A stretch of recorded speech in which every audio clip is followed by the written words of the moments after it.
anopa ya maudino so anopa ya shod nani munya anopa ya kamfo dino de so nyina ne se wase mutumi ne mo ahode no mane ye chefa na anopa fa ba mu kasa ne fi mu kenkan konkrim so di djuma wadi ne mu wie pe ya da wase so ka ho amen ya da wase odonfo me pase ene ensama ya na radi Yesu Kristo ne ye be din komoi me pese ene asem we o shom na o de abobra o so nya kopan ni aben ye bodawro se maba wa mrante ebe hunu nyame ye bodawro se ni panyina benya den sakra ye bodawro se obia yasa fa domum obade ho na nkwagye ya woni wabuhie nyina dia botani akrupo se nipa be woni Jesus Christ Israel se bia na kwa soro wajaya obade so abasako so from me Pentecost but me jai obade so abasako bio because assemblies so from me free mu obade so abasako sorry e ma Kristo so menya osintidua de nyame di Israel so di asofo ni bia chia aya akotu so bi kura Kenya msama obabo no what you say radio ba ko ansa no so say every 12 disciples there is one Judas. Every 12 disciples there is a one Judas.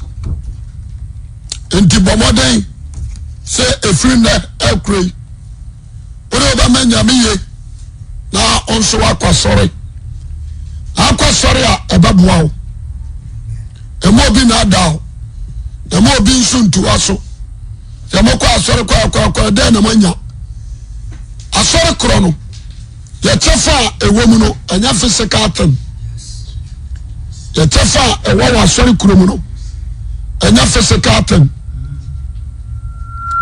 the person obi a utie me tie ne ye ye tefa wa sori kromu no anya physical thing the person wa utie me na utie ne ye na da na Yesu Kristo baba no ana katwa no me owo ye nsabeka me owo ye nsabeka enti say say because sorrow na manya bibi dia wonam fam dia Kristo so no enfa wonam fam hwe the aim of Jesus Christ aya dey dia kire enti dawra ya bonyina no se enipa nsakra so da ba ya temuda onso benya nkwaje yankopo nshraw na onye okese the person pai ya twetwe nkomo kakra se do dey adom na ode chewo ne me last ade a chewa ya ka nyina ndi se betie nyamsam nyama wori ase nyina mo aye bio bibie ni ho na no na me ka se mbi se sofo enya dia Ghana ba satane ami atonto masra kurufa bio because nipa bonefo nyanya bonefudie nipa bonefo nyanya bonidie what you say the Ghana enter ni bio te me sawada bra ya bompa ya wie no afa Bible naja ya din komo amen go for Bible ne bie what is say the person din komo ha Timothy ongomanum pese din komo kakra radi adomina se onsanya so trosemu lasi ya baba mu kire wa o ya badwema na onso wafa ese asarba pa mu na odi wo asarba mu ana odi wo asawatra Ghana ha so uni asarbia odi wo mu a brother I am a we inti na ama fitu se mi ngura wasum na fa bobra na bebo wo oje me so amepe amen fine na obi ti se Paul say ka bibia ni wo betimi ama Paul asakra na de bia ni wo e betimi ama Paul ahuru nyame what you say the Christ other than saka no Paul ni ba na ho so do the Titus chapter 2 Titus chapter 2 verse 1 down you didn't come on kakra ba see 15 no Titus chapter 2 verse 1 Wana when you said ye or say what in groups now no na me person me no didn't come on what in groups and per so chemu amrewa anen kokora sorry I say ana oba mrantie owi obramfra anen kwa tie ni nkomo kakra na wo de kan se me fata nkyerkyere pa no Paul let o koma Timothy yes sama o ka kire Timothy ni say Timothy kan se me fata nkyerkyere and sama e fata nkyerkyere pa no ka nkokora ni su na ho number 1 so we evangelist and also apostle and I a prophet and I a teacher yes I was say always a summer every muabano I was say last summer a fata and the first one and treaty papa what you say yes say ya trawa dia se huru na ba se dia ya kira wo no that's it huru na ba te se dia kira nti obi ko sra de pama o sra de pam so be huru no as a master so what you say obi ko sra de magazine o sra de ni so be huru no ba se master obi ko school ya kira na de se on huru no ma se lecturer no so what you say amen enti sa wo tete obi a awa sa wo tene ntere pa anya de odi ba ji akinye nkyerkyere pa ya ja ntutu so dudu nya wei onkyira ne hwe ayare sa twam onkyira ne hwe ya mo twene wa so ya mo sori twene wa so de onkyira ne hwe what you say oba mprichi onkyira ne hwe me ka se ma tere wo ye di kwameni ye ni meni anajo onka hwe it's my dear oba eni kwa so kwa sori onkyira ne hwe what you say yan kwa sori kwa siada onkyira ne hwe wasi kasamwa fata nkyerkyere pa you can't tell describing about the first coming of Christ. that's right Second, the works. Juma. No Juma. Third, New York. No Syria. Yes. Fourth, no Suruko. Any day you should call a free Suru Muya the Abba. That is the God spirit. Nkyerkyere pa no What do you say? Only the character of the Spirit of God. nkyerkyere papa The Juma Obaye. Only the last coming of Christ. nkyerkyere papa And this only son you know free ho. Now go catch you beside Kwasari and some Pabua. What you? okokyere sa ne ma na nipa nhyehyɛ ye no What I say? What all you man nipa dey argument no. do so Faso bi ani so. ni so Said you have a first one door tamfo. Church the Christian.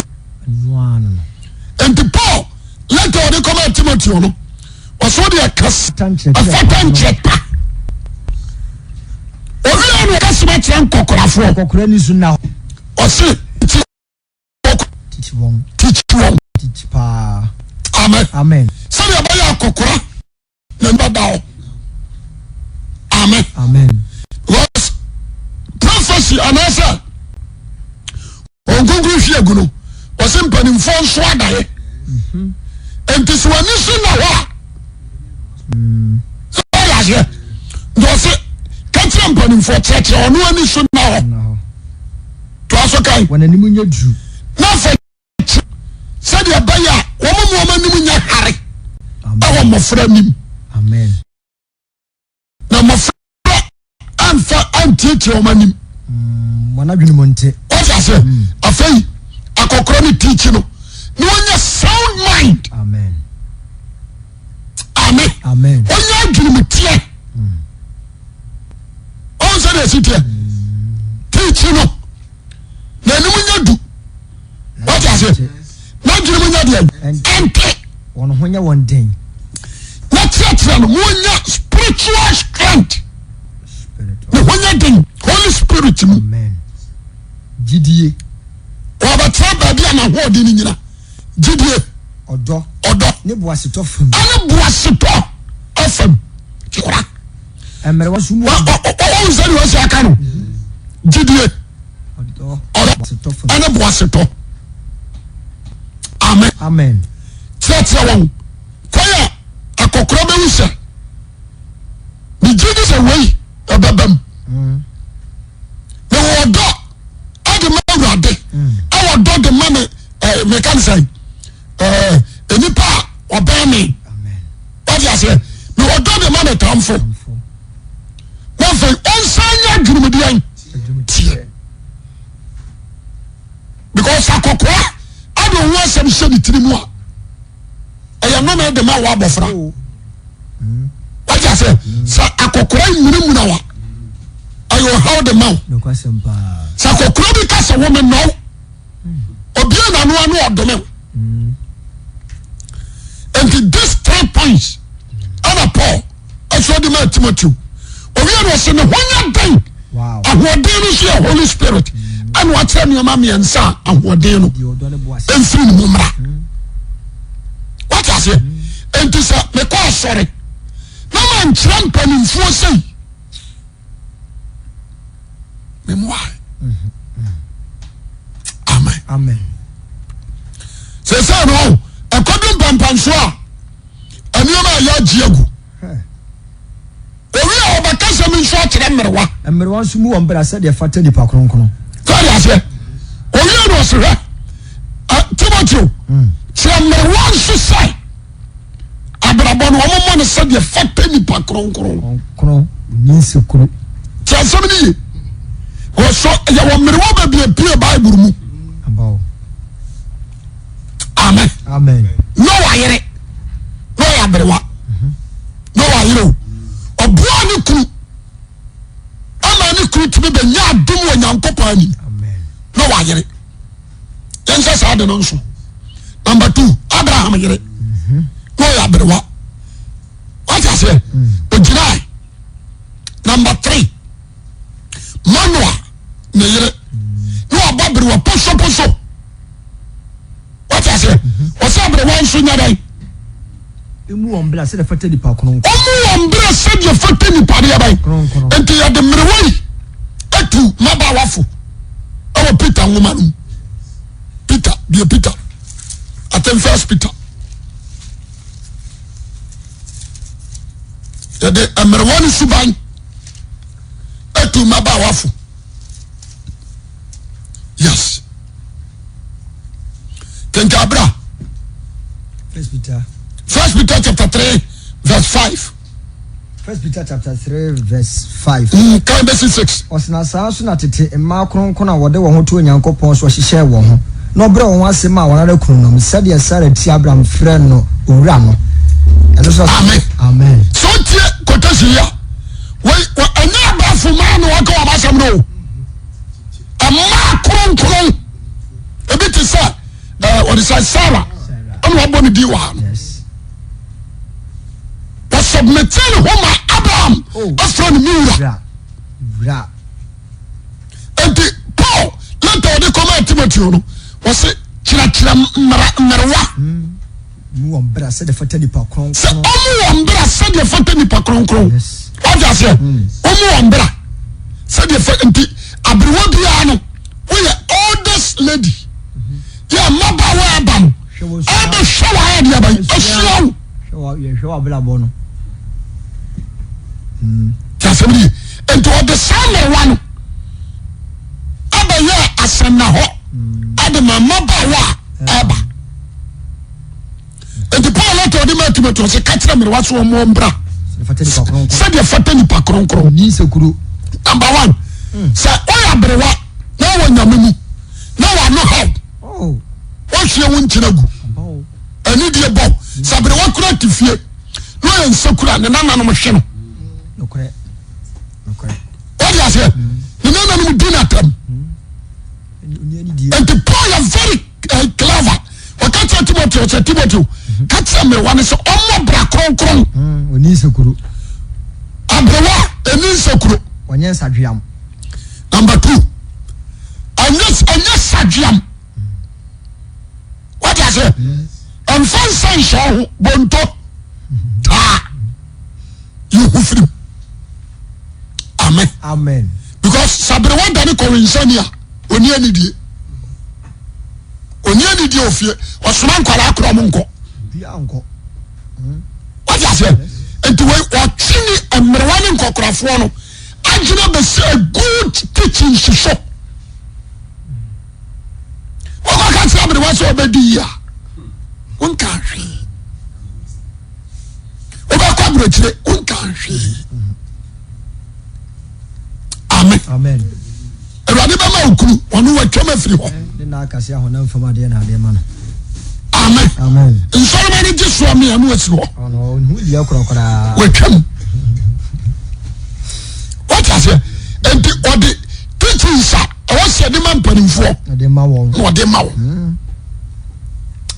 amen say no se me akoso churches say no se me akoso men fellowship na akoso makuo so e dan yi what you say enso me so otra asafumu a say teachings we amerwanya enkokoranya asamna ya kanu ya kan general ose gaga old ladies and old men ka bibi kire won ya kan bibi ya dia ban kire won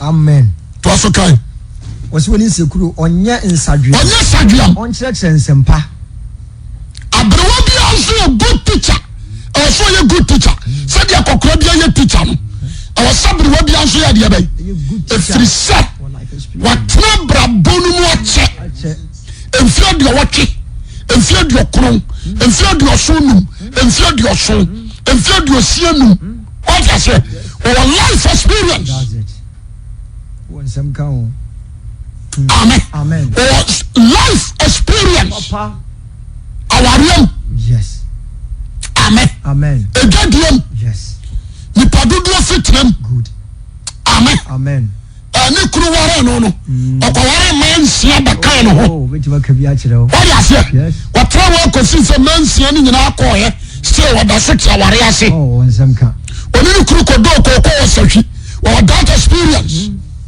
watra smade watra bode wa fonto sipai so ya say o so many experience wow and the all of the one who has an when a teacher papa ye ma ofo mu no and to say yes of no ye try man try paya abamu mu teacher school no atumi abagina aba ye djuma dia boama ba wa aba safu amen what you say yes onim say na amre wa safu mu nyina si apini ebi kuru no mawu ebi nso kuru no mo ho wa ya brewa ye all the kuru awanya I was here service 1 year because we are brabo and futuo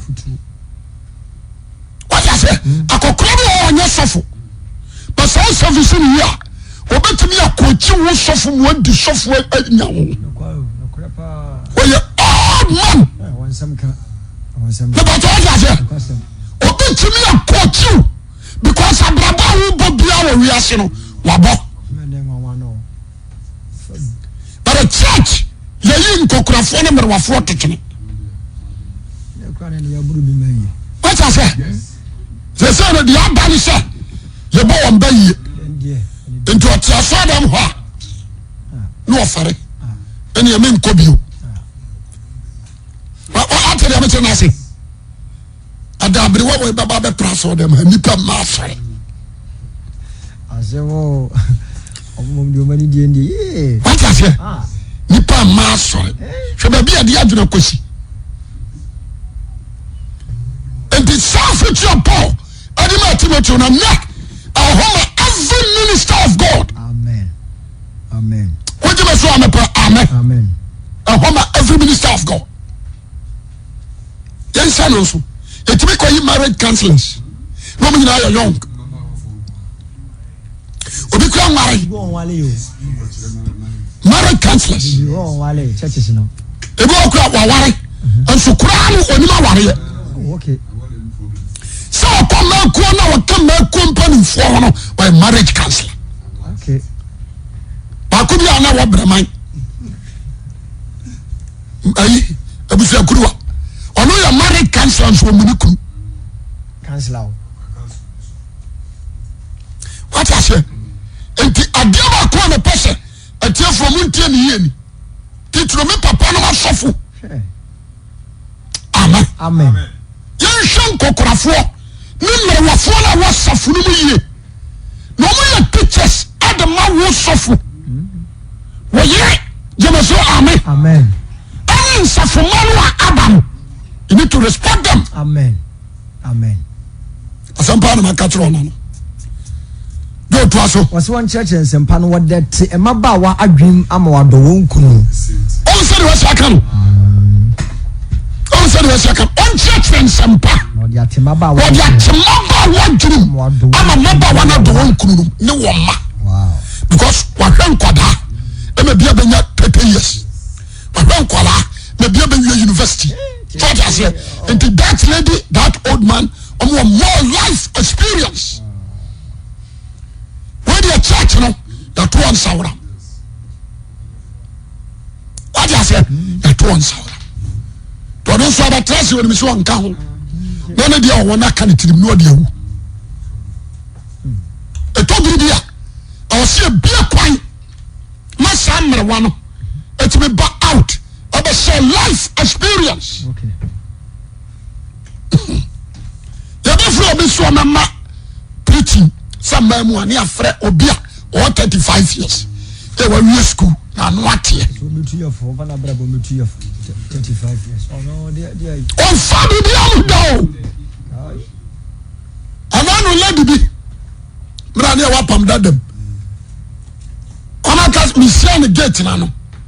Ana so far you say we na ya ware program si we. Na mse we ba ya ware program no ware what in say. you see kokola na we. O share dressing bi. Na de wa ya ni tire ho. Ne ka wa bi a hihye no no ba ya ware program. Abom na anya wale. Amse wa ba ko ba na ntumi na ntra. Omo na adwo yi ni bi no mo kire. Aja say this I don't take them na fa no wo ba wi. Ani bi no mo kire. Na adwo ye ni jiwo se na adwo ya ho meka. Bia na o kire. Ma hada na ne. Enti so ye na afọ mi kan se mo. Ebi o ya ware fo. Ye ni. O ya ba ma ware fo. O ya ba ware fo. Ti asema me ka tro ni yi. Sa akokora wo fie, abrewa wo fie. Me so you need to calm down first. Feed you. Amen. Amen. No one be me. The part what you say. Say the boy, wo so be you o ma dra ya dia ba. Amam. Bawon, krokroyon. What you say? Oh, ho no abon. Until be sure by full forget about the baye. Baye to be Christo ni so. Amen. Amen. Amen. Hear me pa. Jo yanko. Verse 5. O say no do nkum ne wo ma. Na wadwene adwempa. Na wadwene adwempa. Ahwe wo ho so. Ahwe wo ho so. Ayi wo fie yie. Ayi wo fie yie. Aye. When you say, my power be able to so them and jump down the field. Yes. If you want to go, and jump them. Who kwa faso kura anya ni yema. When you walk in them, when you are one experience. Ija dem. And jump them. Ah, ti asiye ba kokoro ni. What you say? But be a lot of no. When you have phone in Akon. because for new experience. And to say, yeah, so from yet me by marijuana. And your marijuana casana, to the beer, your mum marijuana coin. Marijuana church life experience. Some software original. And listen, a man officer, God's spirit on fire so yabra. Amen. Amen. You say, Obeji Yesu Christ di. No ma kwame abosu no abobra kronkron. And the second one, how to live a holy life. That's a marijuana ajimi ye clear. The life experience. Ebi o 8 years. 8 years. From 19 years. Yeah, what the worry. 19 years for the real school. 19 years for the ball bra. Ebe se sad bra no. What's that? And some of them be go on. I want you to say America. No possible argument. So America life experience. Ebe mo aye before. Life experience. Ebe mo aye before. Papa ni betimi achewa wa wie university atlas. Aka che se kwaku. University na wa wie no. Eye pa. But for university no certificate no fato. But abaji asase do koko. What I say? Koko na da wono do. Da kwesi se ahode be so. What I say? Afibia dobi. O de do no sa. De hiam fiensia, de hiam fiedu fado. What I say? Na so tese afutuo we. Na papa ndema wo na do. No catch you say emfan sanso wo so. Emfa ma asem. What I say? My concentration anko adwuma no so. Enware say. What I say? Na so tese afutuo we. Anya je besia no bi abaketwo ama wo ho akyerɛw. Kakra bi awo no di woni bi akoba de fa didi na fa do. So onya da agye no tie this particular advice. O certificate no di ato dem on tonkene. What I say? Let's say kokon no do ya. Let me nya ba se bi 20 acres. 20 acres for any sisu say me do 20 acres, 25 acres. And now 30 acres. What it's here to a young time, no cocoa is a rather brow. When you're slow, no credit. Let's a bomb say, bang, massa. Or being contra bank.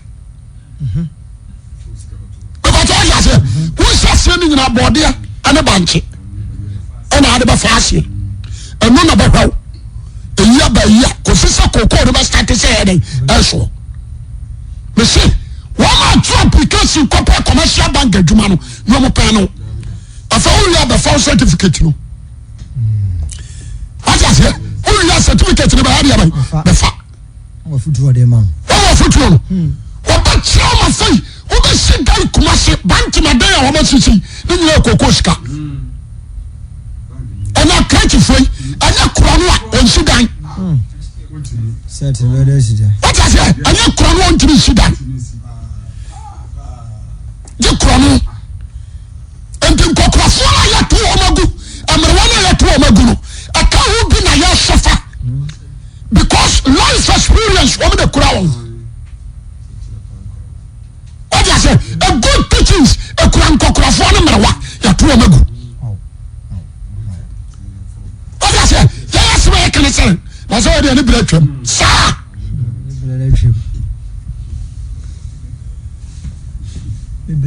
What I say?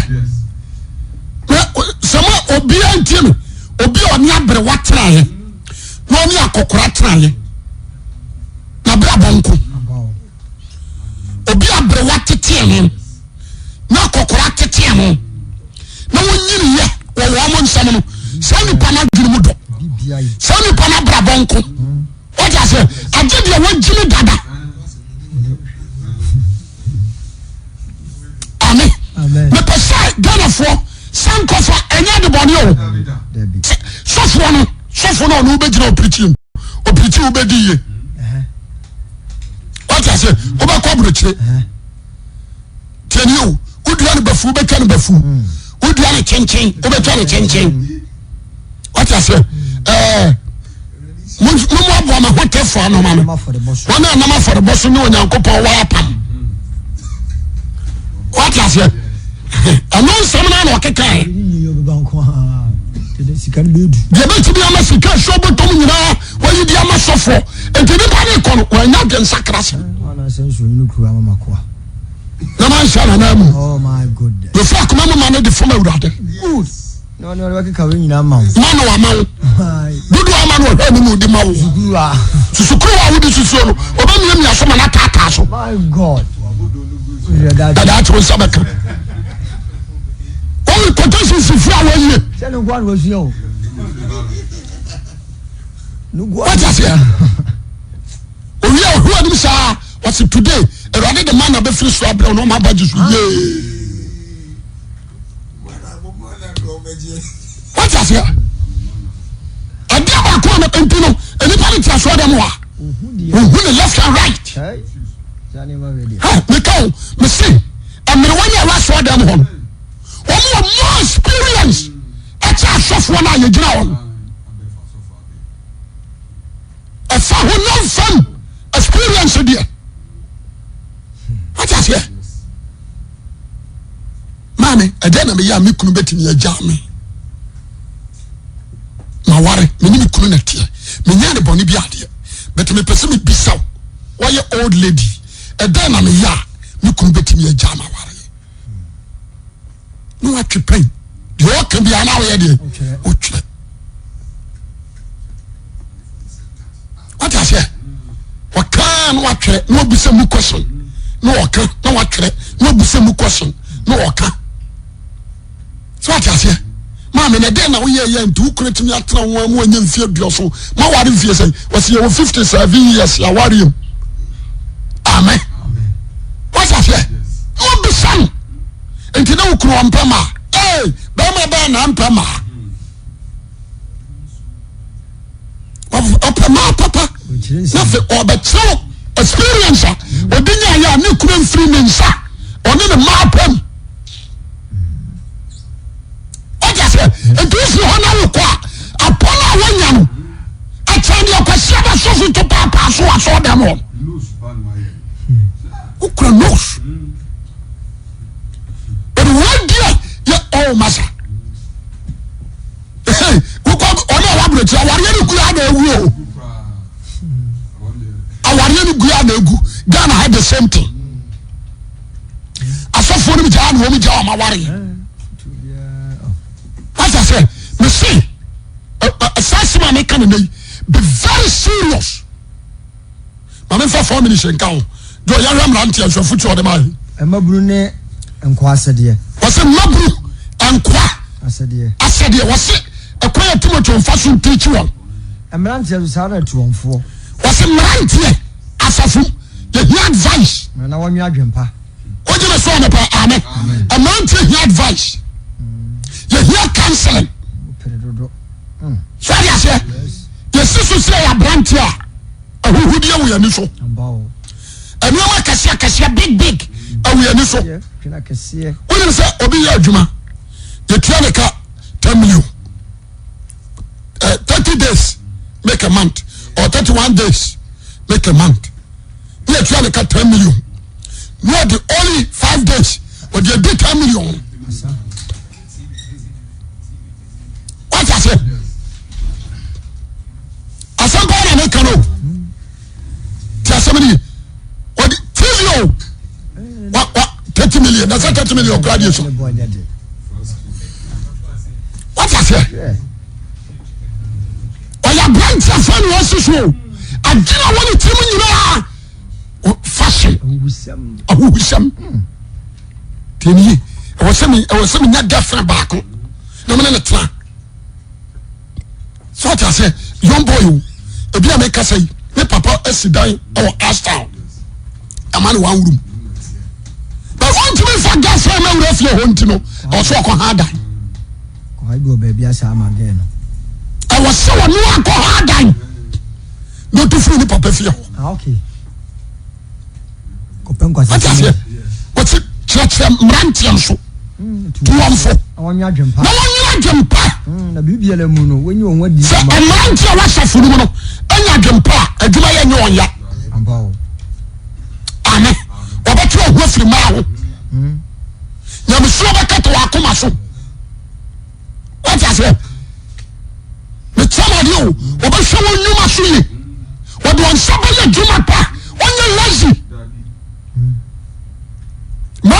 Safuno was to one four. No one not them pa. Bibi biala mu you who dey say you ma pa hweso. Bibi you who dey say you ma pa dia ban and hweso. Because amrante be wa bonten. Enti say o check your woman. That's why man who the right thing. That's why man no ma be figure. Yeah, man for hwe o me dey akasa kire o mama. O hwe ya nache. Hwe ya nache hwe bra wo bo. Hwe ya nache. On parle wasem da ba na wo say ya nache ko fasma be fie. Wo kwa ni de bia o me nya pressure sam. What I say? A son so when you good teaching, when you good leader. But na wo dua de bafu.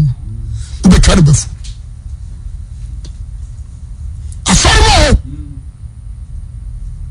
Me say this particular quotation. Oh. Inti mrantia no. O me nya adwempa. Odu ba be na so bi kan masa. E pese ko woro bo obi, wo se munya ai. Me dia menko, no odan ani. What I say? One shiny bread. Because no message be your time and chance. Time and what? Chance. Me not pay once. So I say no time travel. We chance free one sir. And why no chance free one sir? What time we come? And the first 19 years, I could say 35, 40. A time and chance. Every youth. What I say? Every youth member, you need teachings, you need advice, you need counseling. That is the word of God. I say some portion of because we will also we can't say no about that. We between na damprenum. That could probably be from our bench. Because who are they? Now you say Solomon so be too for some for who are them mama and for what kind of salary for